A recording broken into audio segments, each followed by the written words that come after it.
Welcome back to Switched to Linux. Well, today we are going to be talking about the copyright directive, and I have a couple of the stream supporters on right now. Most of us are on vacations.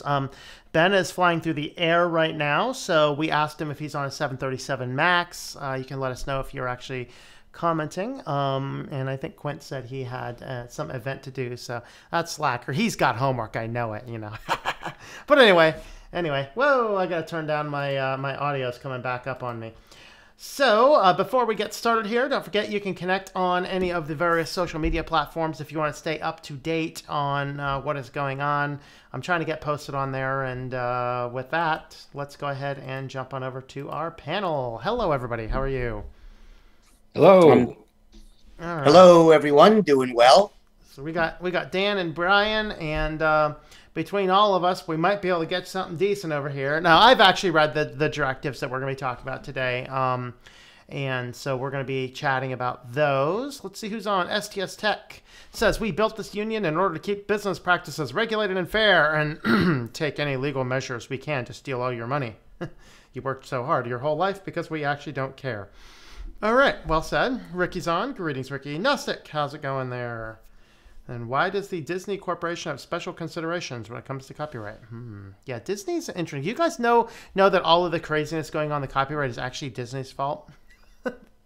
They keep on pushing for new copyright rules just to make sure that their properties don't fall out of copyright.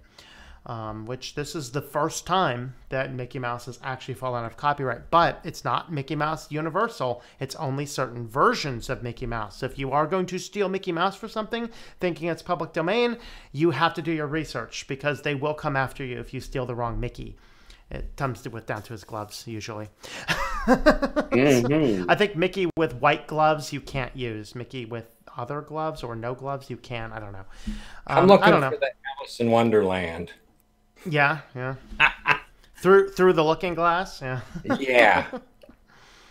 All right. So STS is about to work on first refurb computer for sale. All right. So if you guys are looking for refurb computers, talk to STS Tech. Okay, 2610. How's it going there? How does the dog have deer or squirrel to quarry with? I don't know. I think I've become one of those humans who talk about that loves these animals too much. Oh. Hello, Anna Rita and Tom Slick's on. You're looking slick today. Sanpai, how's it going there? And William Armstrong, greetings. How are you, my man? All right, guys. So how are you guys doing today? I'm doing okay. I do a lot of running around today. I just literally just plopped my butt in the seat and hooked everything up. Oh, there you go. There you go. All right, Yeah, I'm Brian. doing pretty good. Doing pretty good today. Taught my Linux class last night. Showed another one of your videos to my class. They all get a kick out of you up there. Which one should do this time?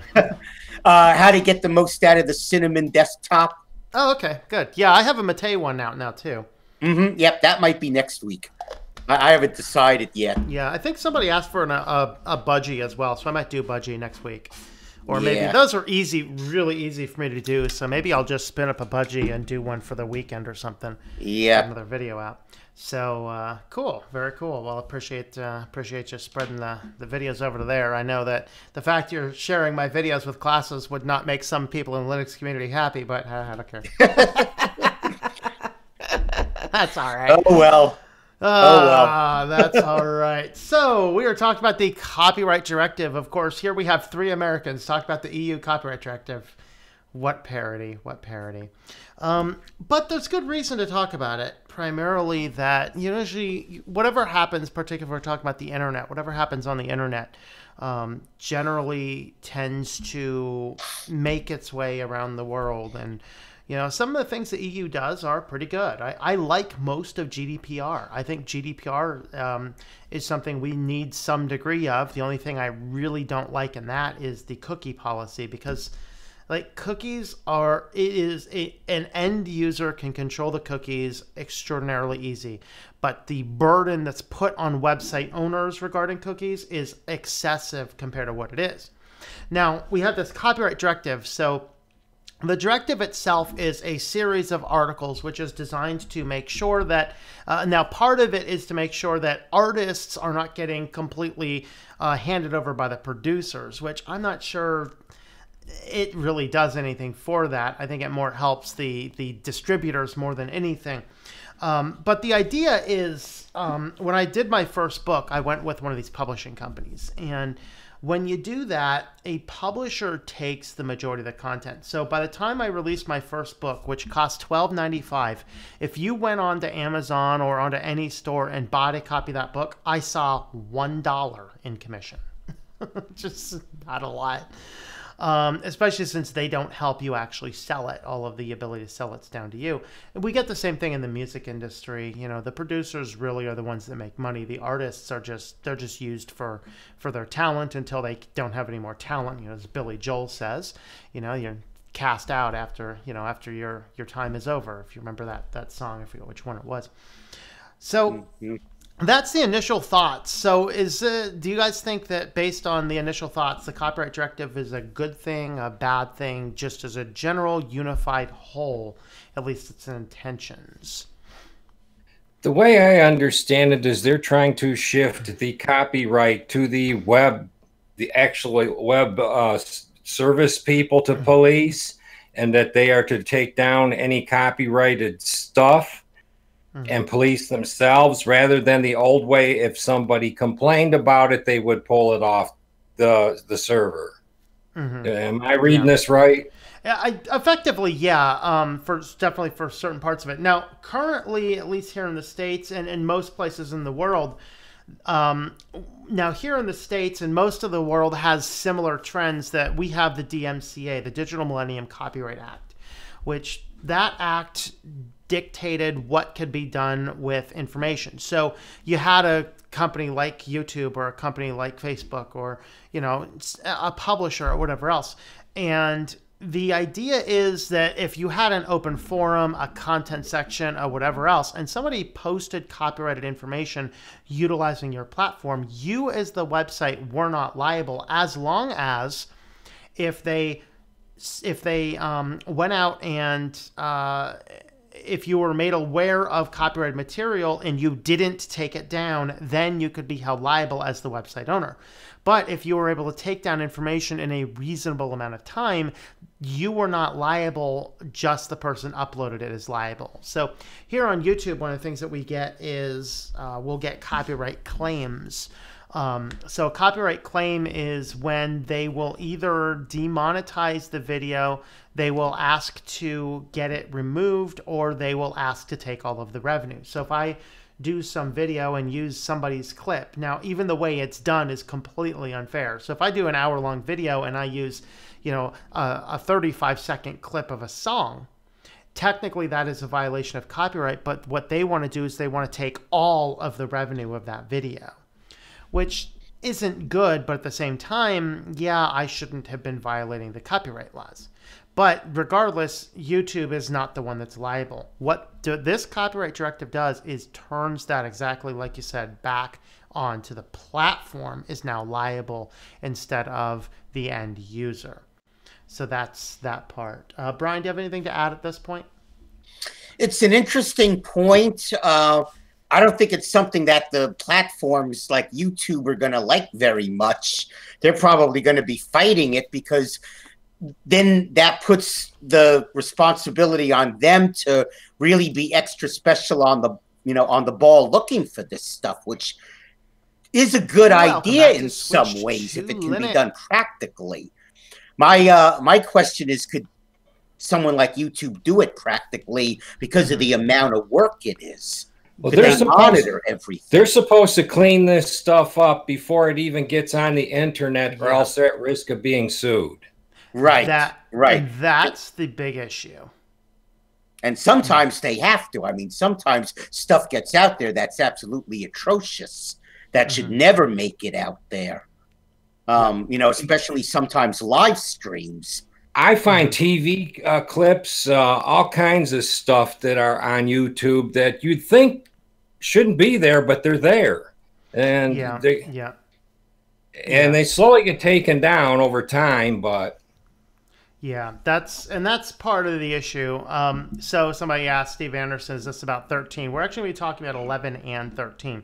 So let's tackle 11 first because it's, I think, the quickest and easiest to deal 13 with. got moved up to 17. Yeah, yeah. These have changed their numbers. In fact, I think both of them may have. I have pulled up what I believe is the latest version, but it still has the old numbers. So we'll go ahead and look at these. Now, before we actually do that, we have an article here. Julia Reed, I believe, is an opponent, I believe, of these, and she has some information here. Now, of course, this is about a month old or so.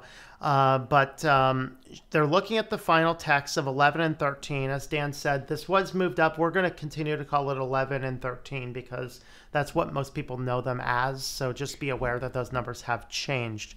So the first one is 11 is generally what it is called the link tax. We'll cover 13 in a minute. So the link tax, the idea here is that it's to battle conglomerate link sites. And this is, to me, so short-sighted. It is bafflingly short-sighted.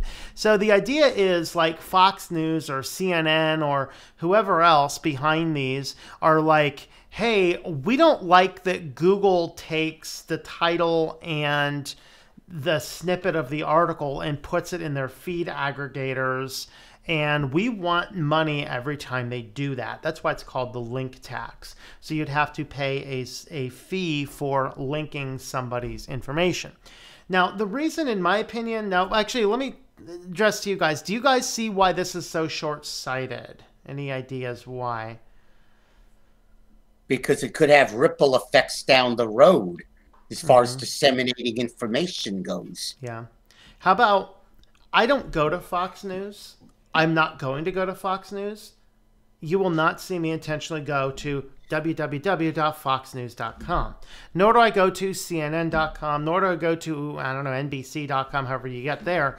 I am not going to go over there at all, period, under any circumstance.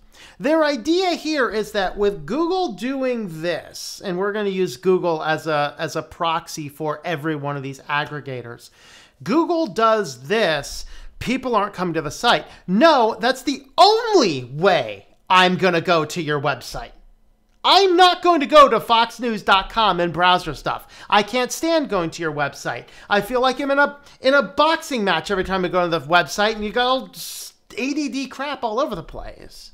But if I see an article that looks fascinating in a Google feed aggregator, I'm likely to click it to get the more information. So I'm actually helping you along. That's why this is so short-sighted.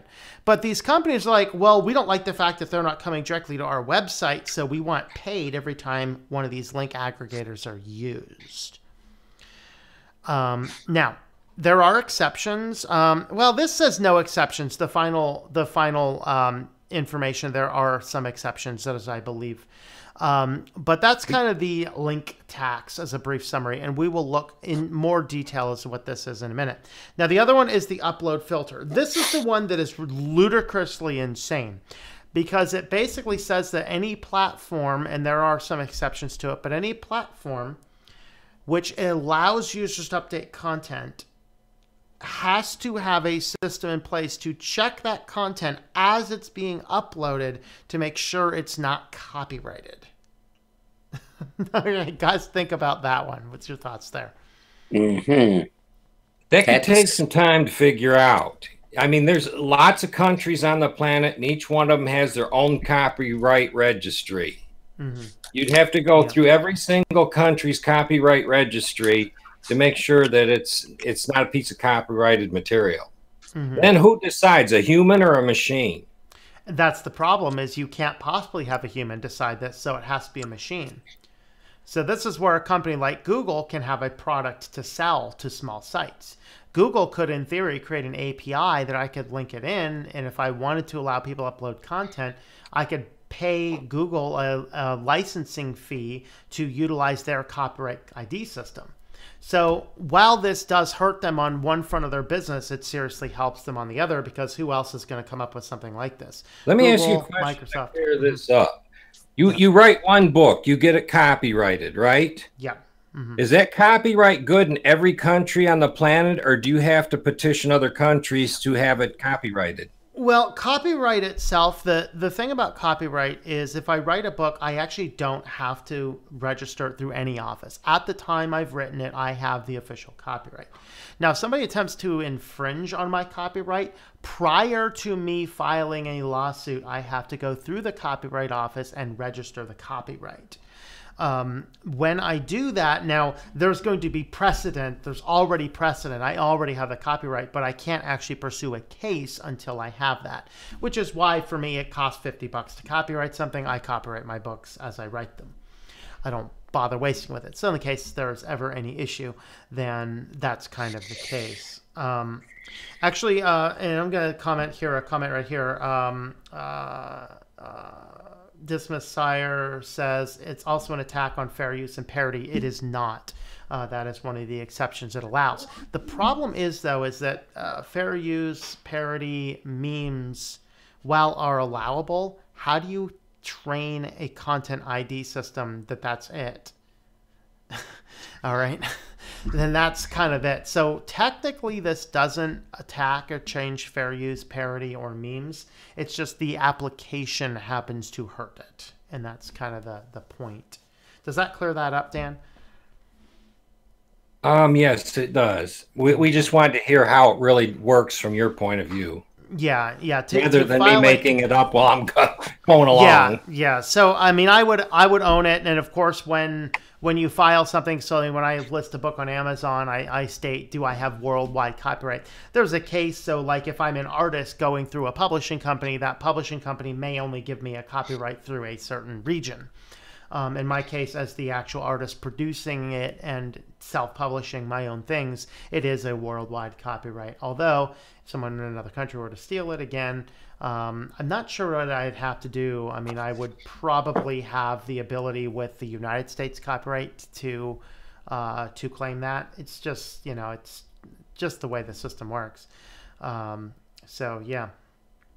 So let's go ahead and have a look at Article 11. So Article 11, this is the consolidated version, but this is the text of, I believe, the final. Yeah, so this is actually coming from Julia, is it Julia Reda?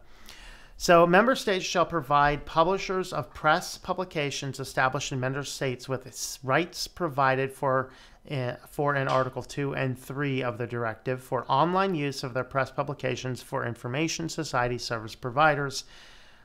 These rights shall not apply to private or non-commercial uses of press carried out by individual users. In other words, if I am just doing something that's an educational, if I'm collecting links for my own personal use later for some reason, if I am putting out information on a non-monetized platform or maybe a non-profit platform, non-profit would be harder to argue, then these do not apply to me. So these only are applying to a for-profit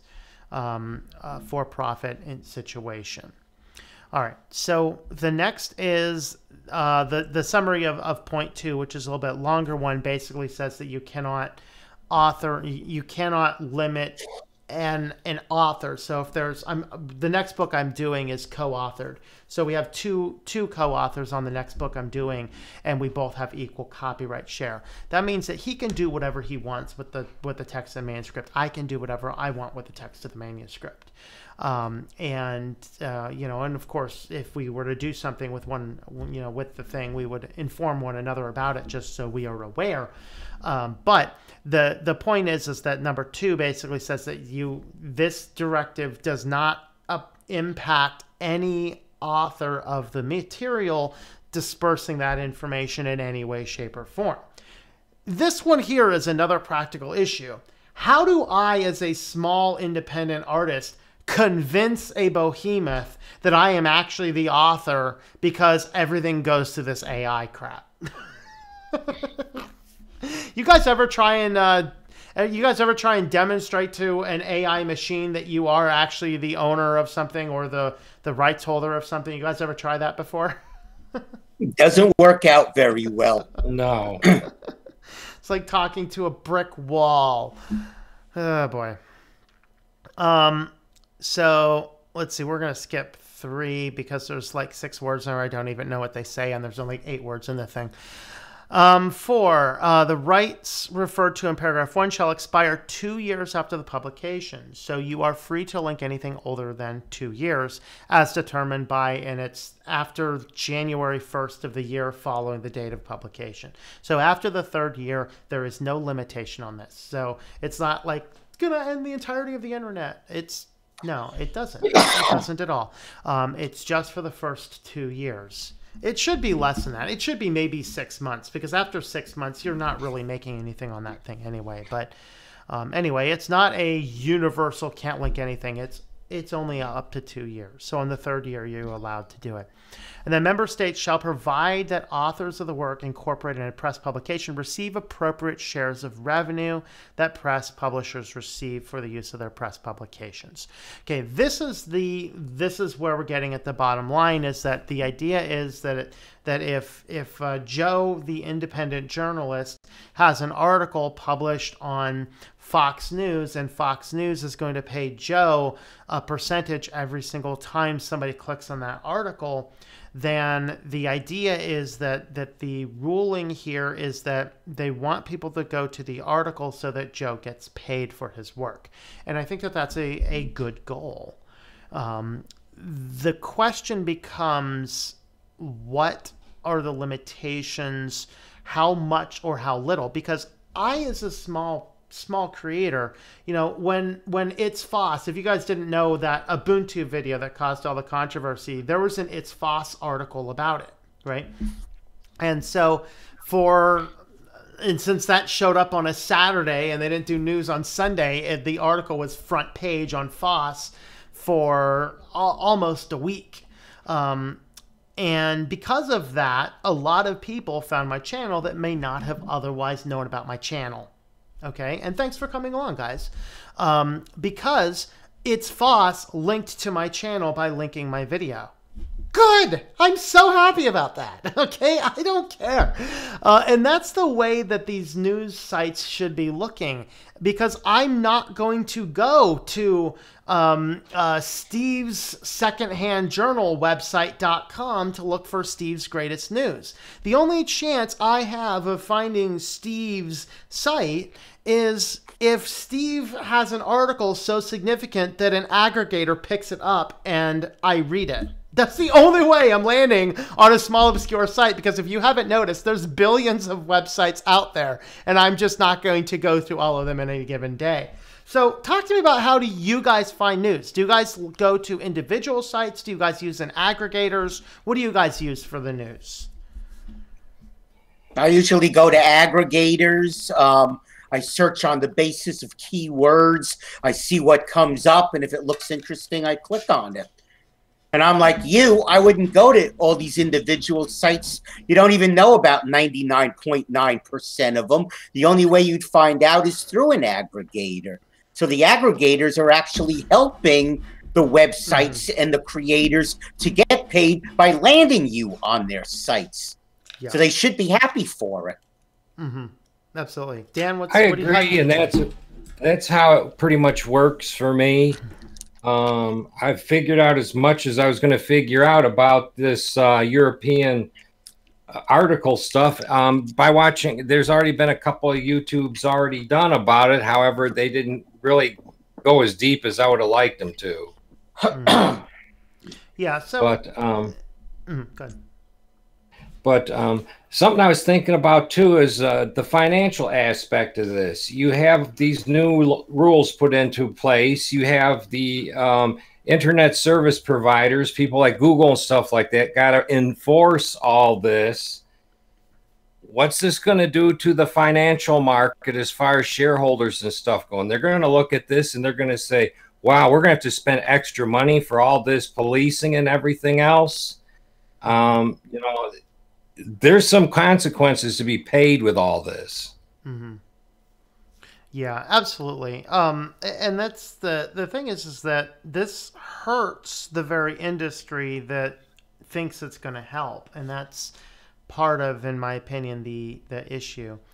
So yeah, I mean, most of us these days use news aggregators, and that's how we find our news.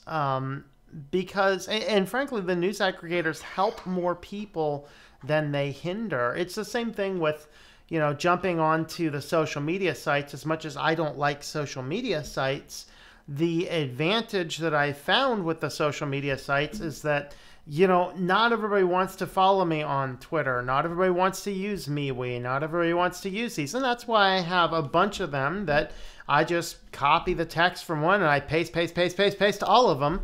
And that's what I do, because there's going to be people that like one thing and don't like another. And wherever people are is where I kind of want to be. So, of course, I'm not using any Facebook companies.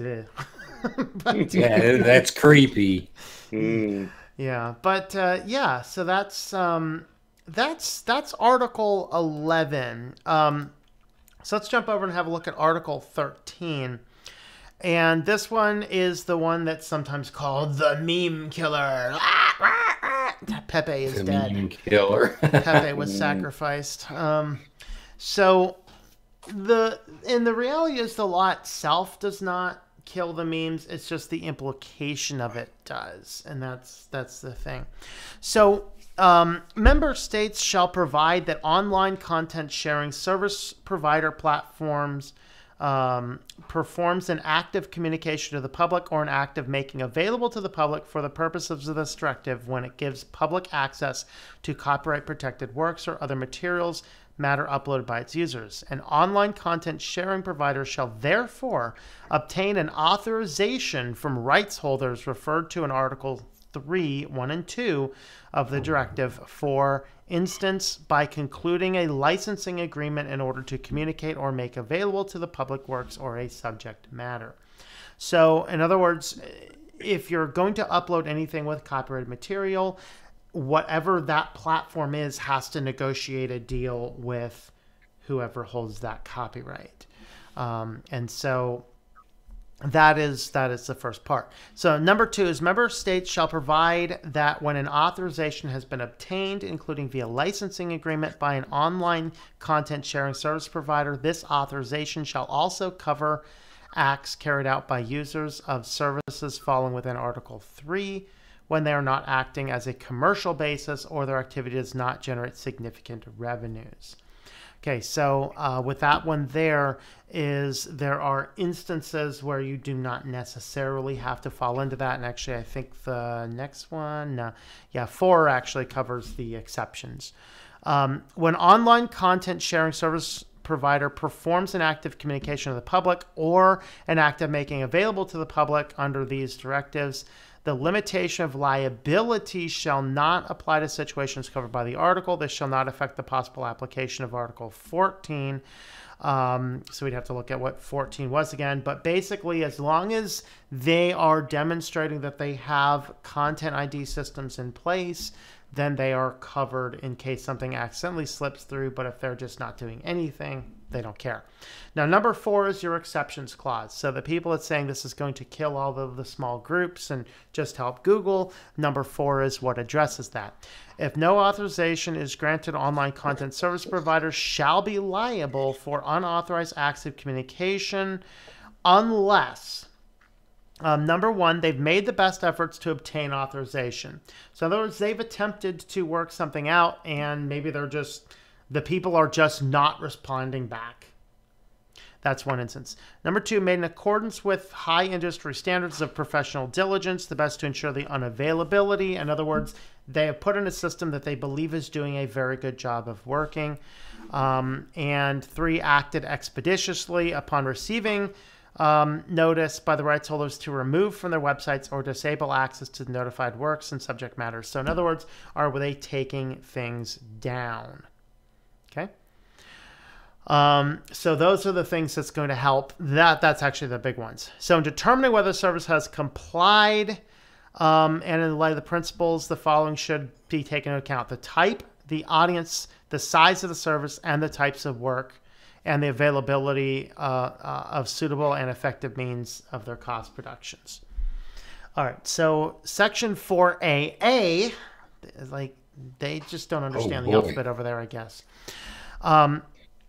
This one here is if you are starting a new online content sharing service providers, if it's less than 3 years old and have an annual turnover below 10 million euros, and the fourth is, I think it's a number of viewership, where the unique visitors does not exceed 5 million users based on the previous year, then you don't have to do this. So if you're a startup company, you have 3 years to get to the point where you put an ID system in place. So that's the one.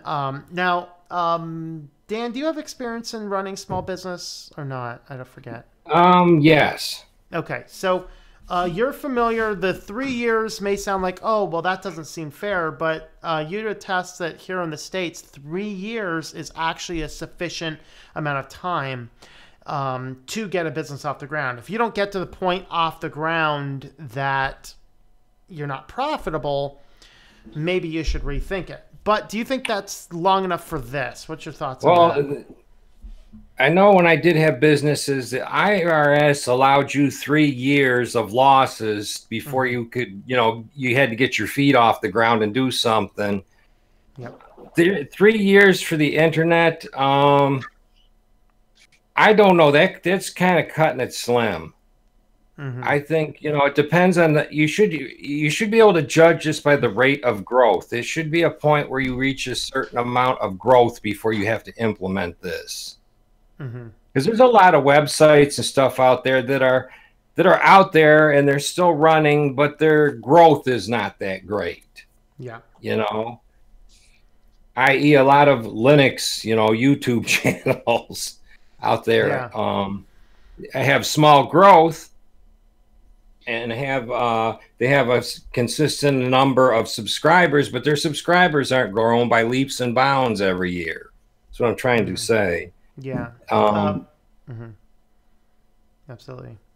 Brian, thoughts on that? Yeah. I mean, I've run small businesses myself, but my small businesses are pretty cheap, a little mom and pop medical practice, some, computer stuff. But something like this takes a tremendous outlay. You got to invest in AI. You need networking equipment. You need hardware, software. This could cost a fortune to implement. This is not like a small mom and pop business like, Joe's hardware store selling hammers and nails, to the public on Main Street. This is expensive stuff. And you really got to be making a lot of money real quick in order to be able to afford, or have a lot of VC debt, Yeah. So, and that kind of as well concerns me as well, is that it's just, it's not enough. It's way too little, way too early, or way too much, way too early, I guess, to carry through. Now, number 5. Oh, God. This would prevent a lot of small companies from starting up if they knew they had to do this 3 years out. Yeah, what's the point? It's dead before it's even put together. Yeah, and that's, I think, a huge issue. So number 5 is some of your exceptions. Cooperation between online content service providers and right holders shall not result in prevention of the availability of work, subject or other subject matter uploaded by users which does not infringe copyright and related rights, including where such works are a subject matter covered by exception or limitation. Member states shall ensure that users in member states shall also be able to rely on the following existing exceptions and limitations when uploading. So quotation, criticism, review, caricature, parody, or pastiche. So those are still allowed. The concern that people have had, and the issue, is that we already have a system which falsely IDs content stuff for exactly that purpose of review, criticism, parody, and it already doesn't work. It's going to become almost impossible to actually engage in those real things, especially if you have to link back to the original one. Oh, Lord, you got to link back to the original, and yeah, there you go. Got to pay a tax too, right? So while the exceptions are still there, the fact that you have to have this robust content ID system, how do you train the ID system to spot parody? How do you train it to spot character? How do you train it to spot criticism or critique? Of course, that's the easiest. Like if it's any more than 10 seconds, then you can raise a flag for a human to review it. But I might be jumping ahead here a little bit, but who benefits from all these taxes and fines and fees and everything? Where does the money wind up? that goes right back into the coffers of the EU. Yeah. So probably corrupt politicians is my best guess. I did get an email back from Ben. He is on a 737, but it is not a 737 MAX. So it is a 737-600. Yeah. So he's watching. He's just not logged in. He says hello. Hello. Watch out for that AI on that airplane, man. That thing might seek to take you out, All right. Application of the provisions of the article shall not lead to any general monitoring obligation as defined by Article 15. Member states shall provide that online content sharing service providers shall provide right holders at their request the adequate amount of information on the functioning of their practices. So if I'm a rights holder and I say, hey, I want to see how you're doing this, they have to tell us. So that's fine. There's no issues there. Member states shall provide that an online sharing service provider puts in place an effective and expedient complaint and redress mechanism that is available to users of the service in case of disputes over the removal of sites, which is just fine. I don't have any issues with that one as well. I think we've kind of covered most of the controversialness part of this, where, of course, in the summary, Article 11, what was Article 11? This one deals with the link tax. It's very short-sighted, a little more problematic in my opinion, fairly short-sighted. This Article 13, its major issue is the cost of implementing the type of system that would be required. So if you're also unfamiliar with how the EU works, these directives are not laws that go into place here. They're directives that each of the EU countries have to put laws into place to comply with these directives. That's how it works. So that has to be done within 2 years. So within 2 years, we're going to see this stuff down. So final thoughts on that from you guys. Well, whatever happens over there, sooner or later slowly makes its way over here.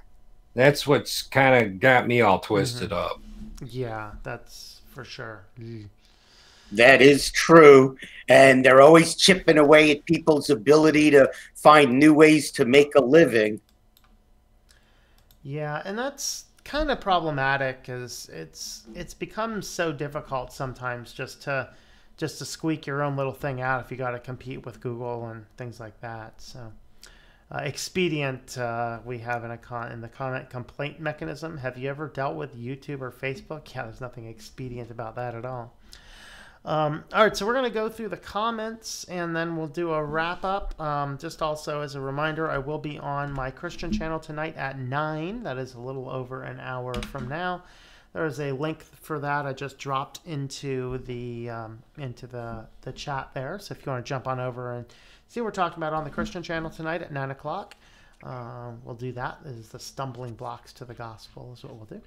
So with that, let's go ahead and roll on up to the comments. If you guys want to monitor the comments as well at the bottom, I'll scroll up to the top and jump in if you see something that's really cool that you want to talk about there, and we'll just kind of scroll through. Gnostic says Glass Houses was his favorite Billy Joel album. Very good. Very cool. I like that album. All right. Actually, okay with them tracking the links I click their website, better place ads and stuff. When you start tracking people externally across the web, you don't want to play that game. And that's true. That's true.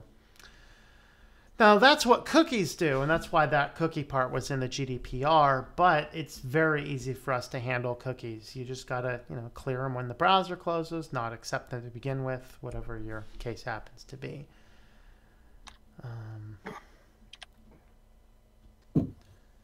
Planned only business review over 20 millions. We Lobby cutted the idea in favor of the French and got the Nord Stream 2 for that. Goose Tech just switched to MX Linux 18.1. Found the reviews here great. Well, thank you, man. I hope you enjoy MX Linux. That is a pretty cool Linux distro. All right. Use Kodi Wednesday everything to watch TV movies. What's the problem? I don't pay TV. Yeah. Copy wrong is a failed system. Probably. All right, let's see. They've just stolen this from the Bible. The part about the Tower of Babel destruction. EU should be charged for copyright infringement. They should. Depends on which Bible you're borrowing from. I mean, King James is public domain. ESV is, they allow extensive liberal uses of. They must be quoting from Zondervan, though, if they're using that, because they're just like hard about keeping their proprietary information. Nothing like a proprietary Bible, huh? And yeah. Yeah, that's the NIV is. I find it ridiculous that if you're quoting from the NIV, like the 1985 version of NIV was a very good translation in my opinion, but I'm not allowed to quote from it. If I were writing a book, I couldn't quote from it without written permission from Zondervan. You're only allowed to use the latest online version. Sounds very much like 1984 to me. I'm going to rewrite the history. Hope you don't mind.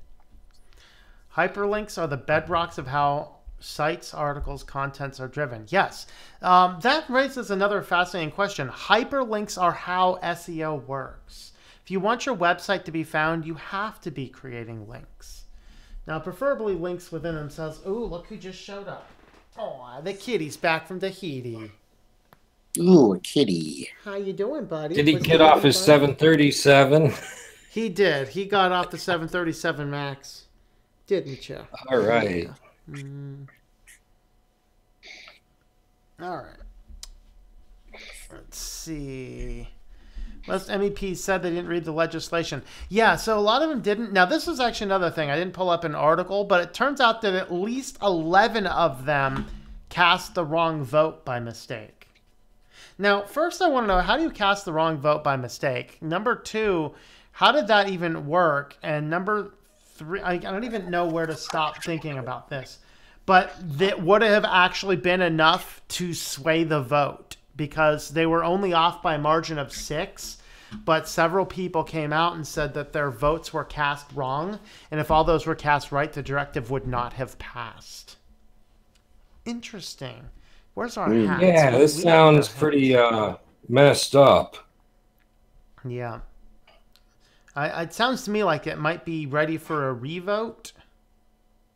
You think so? Mm-hmm. You would. So getting a terror upload filter. It's also in favor of the EU, not about censorship. Literally have to use links on your website. You have to. There's no way around it. Yeah. Now, of course, you can link to your own site, which is what most of your SEO is actually internal links to your site. It used to be about external links, but now it's mostly about internal links. There's a lot of also harmless links, too. Like you're reading something from OMG Ubuntu, and there's you having a problem, and someone posts a link to go over to Tom's Hardware Shop where the answer to your problem is over there. Yeah, yeah. You know, those are like harmless links. You know, you shouldn't really need to collect any revenue for those. Correct. Yeah. Unless you have a deal with Tom's Hardware that does it, in which case, good for you. That'd be awesome. Sign me up, you know? Yeah. Let's see. Like Windows 8 patch up security vulnerability. Okay. And where you live, copyright is yours on creation. Yeah, most places it's yours on creation. It's just you would need the actual paperwork filed with the government to actually pursue a case with it.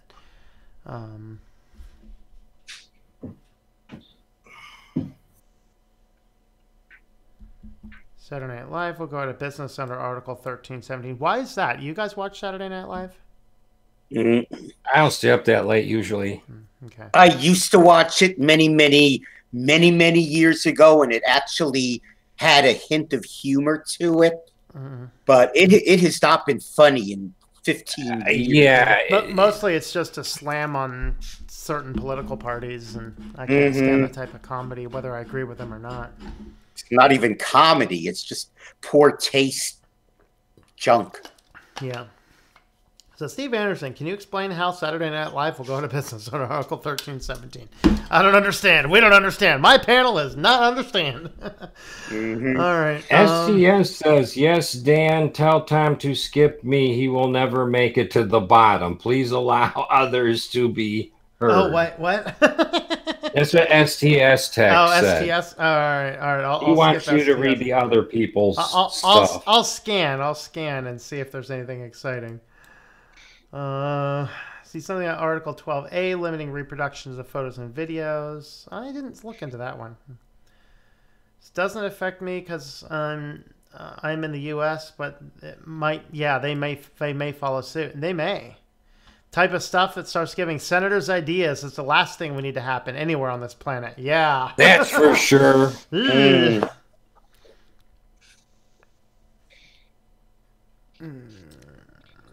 Like I said, what goes on over there eventually makes it over here. Yeah. Of course, one of my books is a parody. So, in fact, I think parody might be illegal in China now. So I need to make sure my book's not being distributed anywhere in China. I don't think it is, though.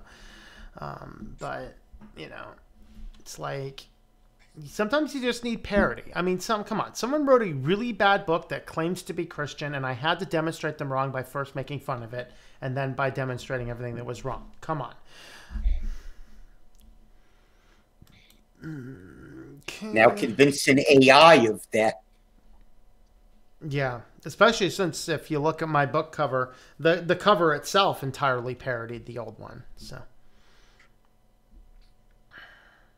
Gnostic says SNL was better in the 70s and 80s. I have to agree with him.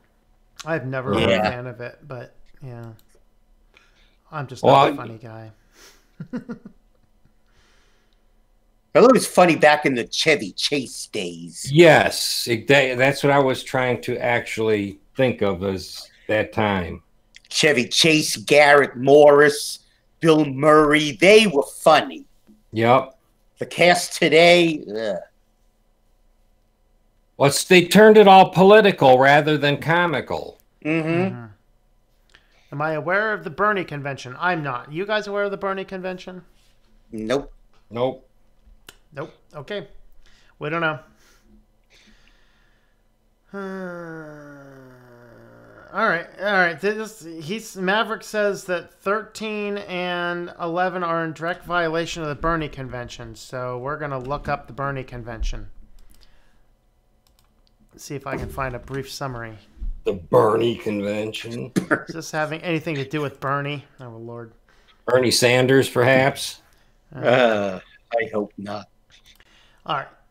So the Bernie Convention for the Protection of Literary and Artistic Works, usually known as the Bernie Convention, is an international agreement governing copyright, which was first accepted in Bern, Switzerland in 1886. Of course, Switzerland is like the place to be, man.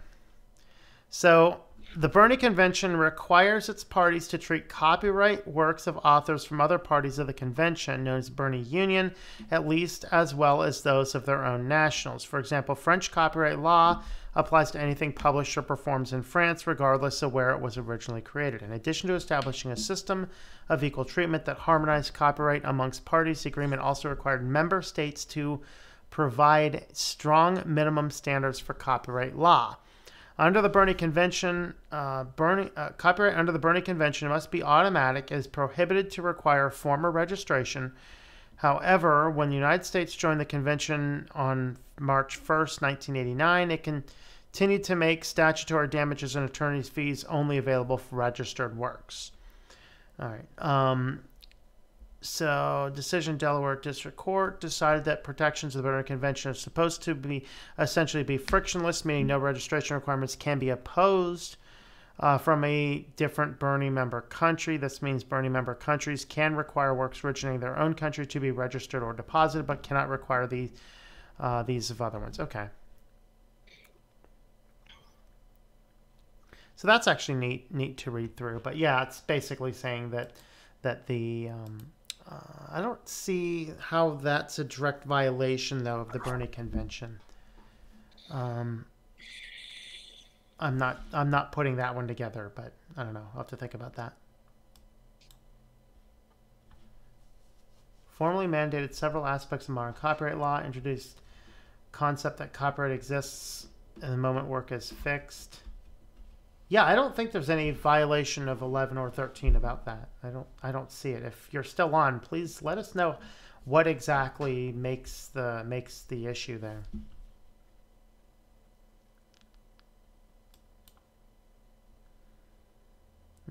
Yeah, there was the Verge and their bad PC build issue. That was a fun one.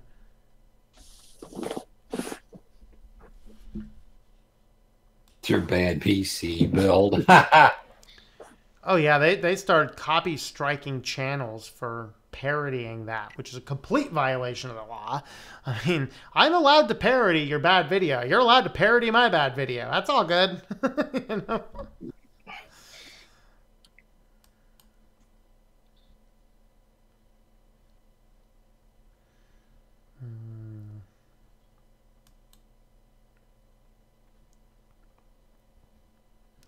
737 Max was down from last I hear, probably.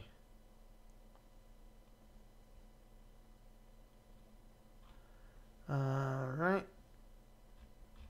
I lost my place.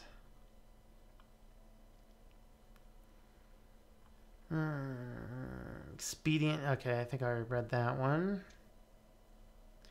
Fixed means once you create the work and like copyright. Trouble selling remote plans. Good majority. Oh yeah. Is the UK part of the European Union? For now, but they're trying like there's. It depends on who you ask. Well, it depends on the Brexit deal. So there was one vote where they wanted to leave, then they had to produce a plan to leave, and then they could not get a plan passed. And then what they ended up doing is they're talking about going back and doing a revote on it. So technically, yes, but that may change very soon. Yeah, that question, it depends on who you ask over there.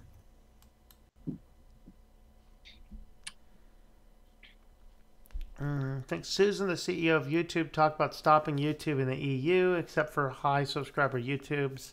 Plus, it isn't interesting. Her sister, yeah. Great. I missed the Gen 2 Solus message. My apologies. VPN's going to make a killing. Yep. Start your own VPN. There you go. Bible's kind of public domain in general. I agree with making money selling Bibles, but in the correct opinion, copywriting should be sustained. See, the thing is that I should be able to, like, I mean, I could take the text of a King James, format it up in some certain way, and sell it. That's perfectly legal because it's a public domain work. I'm allowed to take it. Now, this is a fun piece of trivia. Amazon may not allow me to do it, but technically it's legal. Because what they don't want is they don't want, you know, every fly-by-night operation to produce something. You have to demonstrate that it's clearly a derivative work or there's something significant about your copy that makes it viable for sale, which is, frankly, in my opinion, dumb. I mean, it's not against the law for me to do that. It's just that Amazon wouldn't publish it. I could publish it through my other places and maybe sell it as a third party on Amazon, but Amazon's crazy.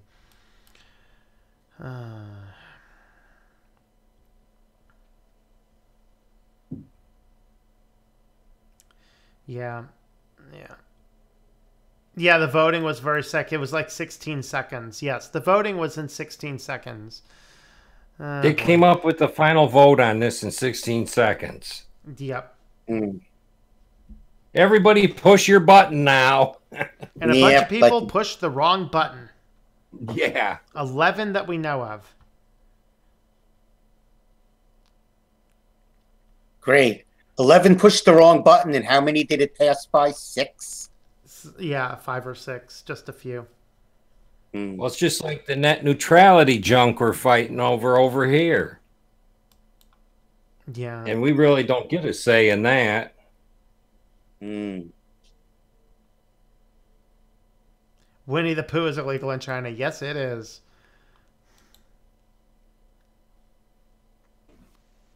Okay, they are a parody show. Saturday Night Live under Article 1317 will be breaking law. No, parody is not a violation of the law in this. That's something that's been spreading around on a lot of channels saying this is banning parody. It doesn't ban parody. It's just that the application would make it difficult to put the parody up on a public platform, but it doesn't make it illegal. The parody is specifically in there. You guys saw as we read through the article. Parody is specifically allowed.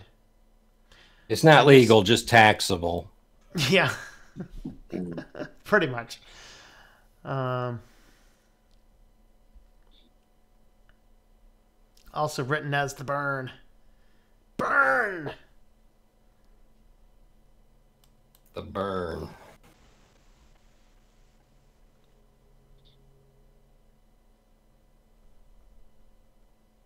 Was there a Spaceball 2's The Search for More Money? I thought the first one was bad enough. If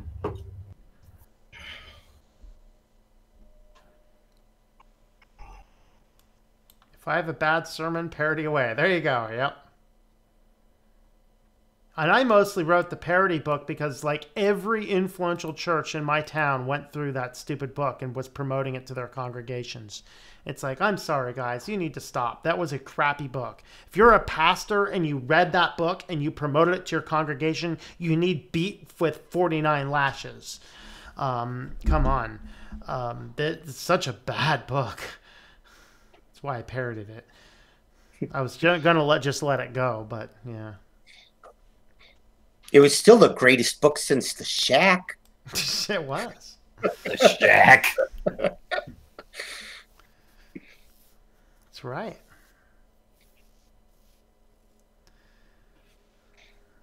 Although The Shack did get forgiveness right, and most other organizations did not. Mm. Thoughts on Solus? I like Solus. It's pretty good. It's limited in its hardware and it relies on snaps a little too much, but it is good though. All right. Any final thoughts, guys? We are at our 1 hour mark, so we're gonna go ahead and wrap this up. Final thoughts. Dan. Well, ahead. if you have money invested in one of these internet companies like Google or internet service provider, I'd be watching to see where it's going.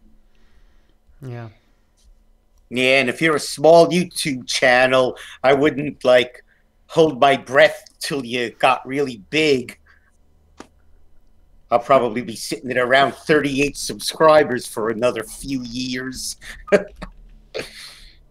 It depends really on the content. We deal in a niche kind of content, you know, over on our side of the country, you know, and that's what it is. Now, if you're got a really broad, you know, thing of content, like you cover all things tech, that includes motherboards, hard drives, cell phones, tablets, everything under the sun, of course, you're going to get a bigger audience.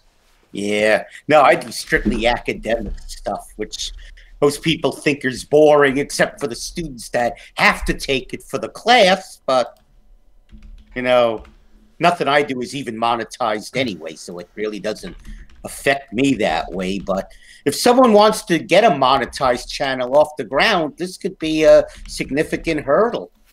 I don't know if YouTube anymore even pays enough to make it worth one's while.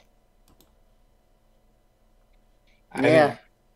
I mean, I heard in the beginning that AdSense actually paid pretty decent and you could start something up with it. I know when I had a computer store and I had a website, I had AdSense ads on that website that brought in, it didn't bring in a lot of money, but it brought in enough to pay for the website.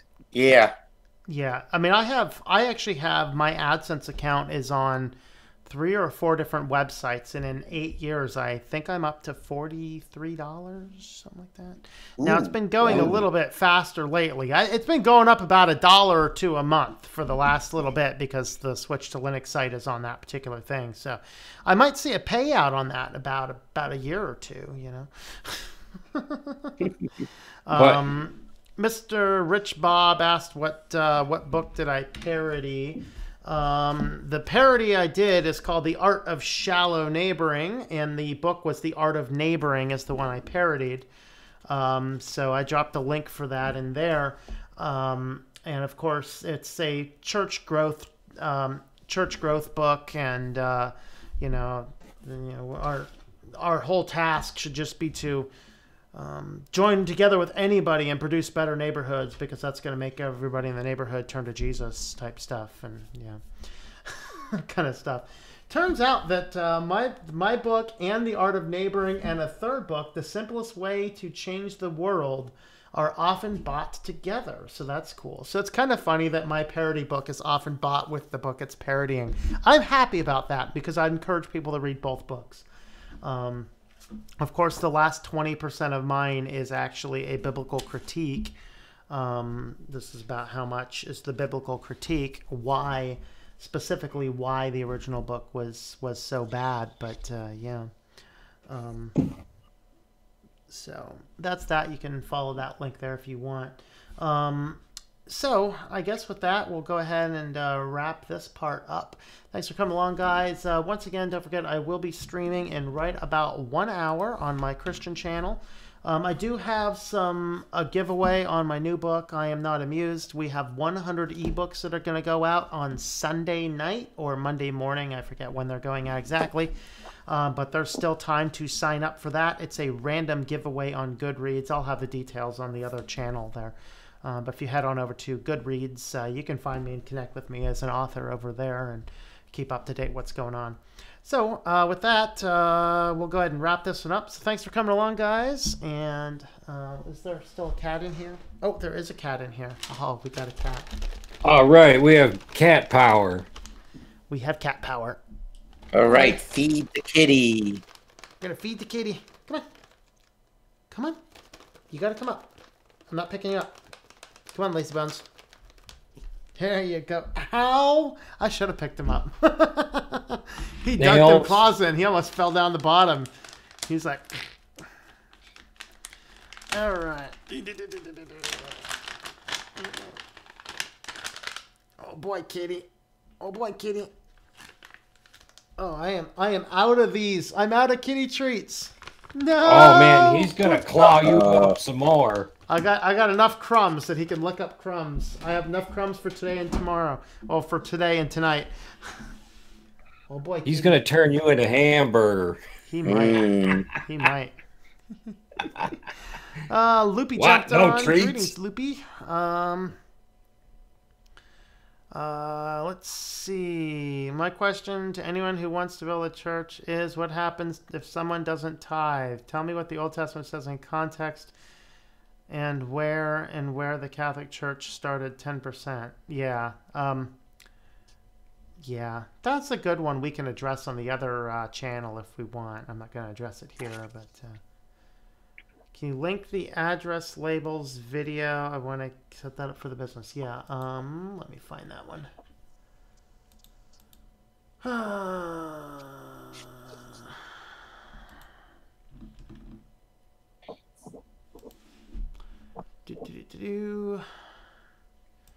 Videos and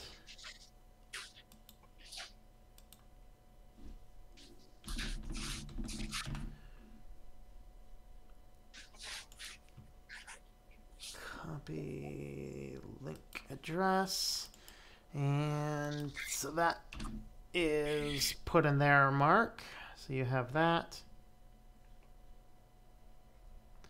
It's not a cat? What is it then? I know, it's a desk panther.